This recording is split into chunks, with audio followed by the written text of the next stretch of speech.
Ladies and gentlemen, welcome back to the Dorm Room Sports Podcast. My name is Garrett Thompson, and today we are talking about the NHL 2021 season. Now, as you all know, as you may know if you are a hockey fan, an NHL fan, or whatever, sports fan, you know that the NHL is starting on the 13th of January. And we're going to have 56 games, and everything's going to be completely different than what it would normally be, obviously, because we have this little national pandemic thing, this international pandemic thing, no big deal. But yeah, it's going to be it's probably going to be one of the most exciting seasons of hockey, even though we've already had a shortened season in 2013.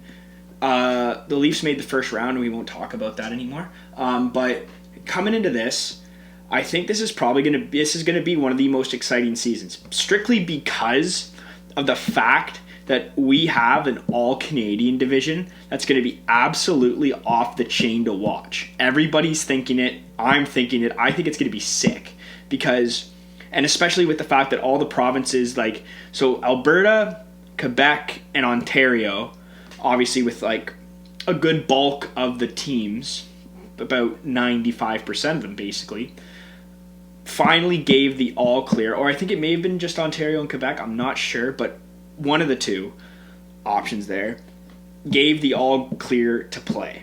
So the Leafs will be playing out of their home arena during home games and then traveling to go play at away games, right? And all the provinces gave it the all clear for all of them to be able to travel within provinces to play each other. And the schedules, I think it's got a very kind of AHL kind of vibe to it, where you play back-to-backs in a hometown, and then later on that team comes to you to play back-to-backs kind of thing. But 56 games, April 16th trade deadline, and I think then the NHL wraps up in May. The Stanley Cup final will be played as late as beginning of July, and then you've got the expansion draft, NHL draft, everything like that, right? Because everybody forgets that this year you've got the expansion draft for Seattle, because the Seattle Kraken are going to be starting in training camp and everything like that in September, October, whenever they decide to start the next season. But this is going to be a crazy year, because you've got the all-Canadian division. You've got the other divisions that have all the Pacific and West Coast teams in one. The Central Division's all weird. The Atlantic Division is got Boston and everything like that. It's weird. But it's gonna be very interesting to see an all-Canadian division, because you've got teams like Toronto and Vancouver and Montreal even, and Edmonton, whatever. You've got certain teams that people know are going to do well. There's been this big argument so far of who people think are going to finish first. And if they play the way they're supposed to, and with the pieces they have, Toronto will be first in this division. And it's not just because I'm a diehard fan, but it's because the Leafs are so good on paper. I don't know how many times I've said this, but the team is so good on paper that every season you hope, this team's going to walk, right? This team's going to do well, right? You'll see them at least in the playoff race in regular season. When it was before COVID, believe it or not, there's a time. The Leafs were always looking at them at the beginning of the season, especially in the Matthews-Marner era. You look at the team and you're like, all right, these guys are going to be top 8, because if you look at them on paper, they're absolutely dominant, and that is a Stanley Cup final team. Now, obviously, we haven't seen the second round in Toronto in hockey, in NHL hockey, since 2004. So we've always been very off about that. But looking at an all-Canadian division, you've got a couple of different options, right? You've got the Leafs, who are going to do well because it's a Canadian division. The Leafs generally do well against Canadian teams. Then you've got a team like Vancouver. Okay, here's how I think it. I'm looking at it it would go the Leafs. Then it would probably go. Oh, it's weird, because in past seasons the teams. It's weird because you kind of get a sense of how a team's going to do. But this year, there's a couple of teams that I have no idea how they're going to do, because you look at them and you're like, all right, like look at Ottawa. Ottawa picked up Murray, Dadonov, all these very, very key guys. Then you look at Vancouver, who picks up Holtby and Nate Schmidt.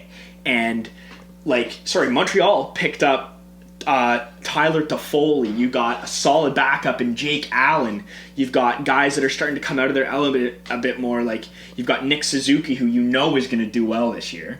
You've got Jesperi Kotkaniemi, who I know is going to shine as well. You've got Winnipeg, who you would think would do really well, but I don't know if they'll do crazy this year. I could be completely wrong, because this is very there is nothing certain about how hockey's gone so far. I think this year's going to be no different, but when you look at the teams in the Canadian division, you look at it's a really weird feeling, because you don't really know. It's a weird year to be judging hockey teams, because in past years, right, you've got it's a weird kind of vibe. COVID's made it seem like teams will do better than they are, and then teams who normally do well aren't going to do well. Like, it's a really, really weird setup. Obviously, there's teams in the NHL that you know aren't going to do well this year, like Detroit, Anaheim, like teams that you think they just aren't going to be playoff teams. There's obviously that. There's always that aspect in the NHL. There's always going to be teams that you know aren't going to make the playoffs, aren't going to do this, and that, are going to be teams that are in the rebuild phase, right? Like San Jose, maybe they'll do a bit better because they've got Devin Dubnyk and Martin Jones as their goalie tandem, but you never know, right? But looking at the Canadian division, there's always that sense of teams that'll do well, teams that will absolutely tank. But this year, it's really, really weird, because you've got teams that you know will do well, right? Like the Leafs, you know they're going to do well, right? No matter how much some people hate them, because they're the Leafs, the team is going to do well, because even though we say on paper they're great, and then sometimes they absolutely crap the bed and they don't do as well, especially in the playoffs. But this year, you will not deny that the Leafs will do well, right? So that's out of the way. Now, for the rest of the North Division, you've got the teams that I think are going to do well are the Flames, the Canucks, the Oilers. The team that's going to surprise everybody is the Senators. And the team that I think will place last is the Jets. Now, I'll tell you why. Because looking at the team itself, you've got a lot of guys that aren't performing the way they need to be. Now, I could be very wrong, and it could be, you never know who could place last, right? But you look at a team like the Jets, and the Jets just, I'm predicting a bad performance from them this year. I don't know why, but you just have that gut feeling. Now, I could be wrong. Obviously, I don't have a crystal ball in front of me telling me what's going on, and if I did, I would say, do the Leafs make the second round? That's the first question out of my mouth. But looking at the team, I don't know if they will perform the way they have in past years, because they're a very good team. They've got good pieces. The only really, really strong thing going for them right now is Connor Hellebuyck is an absolute monster. Connor Hellebuck's incredible goaltender. And honestly, they could do very, very well this year. They could. They absolutely could. Right? I'm just predicting that it's not as strong a performance as you would think from them, but you never know. Time will tell. Speculation is speculation. Everything matters on the 13th of January. But looking at the Leafs specifically for a second, I want to do a Leafs only video this week. I might throw that one out there on Wednesday. But looking at the team, I honestly believe that it's going to be probably one of the better years we've had. Now, I know if you're not a Leafs fan, you hear the Leafs fans say, oh, this is going to be our year. I'm not saying that. I'm just saying that this is going to be a team that we've needed for a long time, because you've got a bit more grit, you've got a bit more veteran presence, and you've got what seems to be the potential for more structure. Now, I watched the Steve Dangle video that he does. If you are a Leafs fan, you probably know who this guy is, right? I would hope so, because if you don't, you're living under a rock. But what he made a very, very good point is the Leafs, and the Leafs fans complain about it in general, but he brought it up, was he posted the interview that Sheldon Keefe said, and it was like they're working on practice and practice habits and everything like that, and they're working on their structure, because when the Leafs have a lead, their defending of that lead is always garbage. And if Sheldon Keefe is right in saying that they're working on this and working on this and working on this, and it starts to click with this team, I definitely think that we will see a much, much, much better performance. Because if the team can defend the way they can on paper, because on paper this team is unreal defensively. Like, not unreal, but like they're strong, especially this year when you've got guys like Muzzin and TJ Brody, who is playing on the line with Morgan Rielly in camp right now, and that's what's supposed to happen. And then you get the note from Sheldon Keefe that's been posted out, and I think it's going to be the starting night roster as well, is a line of Thornton, Matthews, and Marner. Now, here's the thing. The reason why it's interesting for sure. I think it's going to be great. I think it's going to roll for a bit. I don't know if that'll be the whole season, because obviously Joe Thornton's getting older. You want other guys to come in, so they'll move him around a little bit. Maybe not play on the first line the whole season. No one thinks he will, because you've also got Nylander. You've got guys who I think will be able to have sniffs at that first line. I think Mikheyev will get a sniff at that first line. I would like to see that. I would like to see Mikheyev up there. I'd like to see Wayne Simmons a bit higher up the lineup, because he's on the fourth line right now with Spezza. And I'm happy. I'm definitely happy we got Simmons, because he's got the grit, and he's got another veteran presence. You've got defensively, where you've got obviously Brody and Rielly, who you obviously want to have. Then you've got a guy like Dermott and Zach Bogosian, Dangle made another good point, and I definitely agree, and I will reiterate. You've got the Dermott with the speed and the pissing everybody off. Sorry, that might, I don't know. I said, oh well. And then you've got Bogosian, who can drop him, and he's big, right? So he's not Tom Wilson big and throwing, but he can throw, right? And that's what you want. You want somebody who's not afraid to drop if he needs to, but you need the guys that can hit, because we don't have. Do you think Matthews is going to want to hit? The guy's he could, but he won't. No one wants him to. Literally general management, if they watch Matthews hit, they're all sitting in the top row like, is he okay? Is he okay? Like, that kid is an incredible, and he's huge. Like, he's a big dude. It's not like he can't hit. It's just management is literally begging him not to, right? St. Marner can't hit. Marner's small, but like he honestly probably could. He can throw the body around. They can grind though. That's the thing. They can grit and grind, right? Guys like Marner may not be able to throw bombing hits, but he can get into the corners and dig and dig and dig and dig and dig. And then you got guys like Jimmy Vesey, who's playing on the second line with Nylander and Tavares. Now, that might be a bit more of having a grinder on that line, too. And then you've got, obviously, Nylander and Tavares, so you don't have to really explain what they can do on the ice. I want Nylander to have one of his best seasons of his career this year. 100%. Last year was great. The year before, we all know how bad that was. This year, I want to see at least 25 goals from this guy. 25 goals, 56 saves. But probably not going to have that many, because it's not.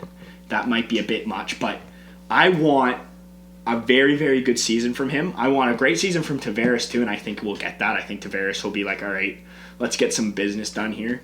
And then when the playoffs come around, we either see a Battle of Ontario or the original six battle of Montreal and Toronto. And in that battle, looking at the team that we have versus looking at the team that they have, you could not predict that even if you wanted to. Because looking at those two teams, they easily could have take a few games, and the Leafs could easily take a few games, and the season hasn't even started yet, so you never know. But looking at the league overall, with the divisions that are in, there are some clear winners and some clear losers, but then you've got the North Division, and the North Division, what's great about it is, yeah, I predicted how I think certain teams will do, but it's also anybody's ball game right now. It's anybody's ball game looking at it. All these teams can do well. The teams who, like the Ottawa Senators, everyone's like, oh, they'll go last. I'm like, I don't know, because they picked up some good pieces. Yeah, Matt Murray needs to change the placement of his glove, but other than that, he's a great goal. He won 2 Stanley Cups. That's not a fluke. Yeah, he was on a real hockey team, but it definitely helps that you are a solid goaltender and you can still do the job, right? The only reason why they traded him from Pittsburgh is because they saw something in Tristan Jarry, and understandably so, because Tristan Jarry is a very good goaltender. And Murray wasn't getting enough minutes that he thought he deserved, and Pittsburgh thought he deserved, and when he became a free agent, he's like, all right, I'm gone. I'm gone. And he went to Ottawa because Craig Anderson isn't getting re-signed. So it will be a tandem of Murray and Anders Nilsson. And I honestly think Ottawa will do a lot better this year. Winnipeg could do miles better than I said they will. I think Calgary will do a lot better as well because you got David Riddick and Jacob Markstrom, Jacob Markstrom was obviously, as we all know, the biggest goaltender signing, one of the biggest signings period of the offseason.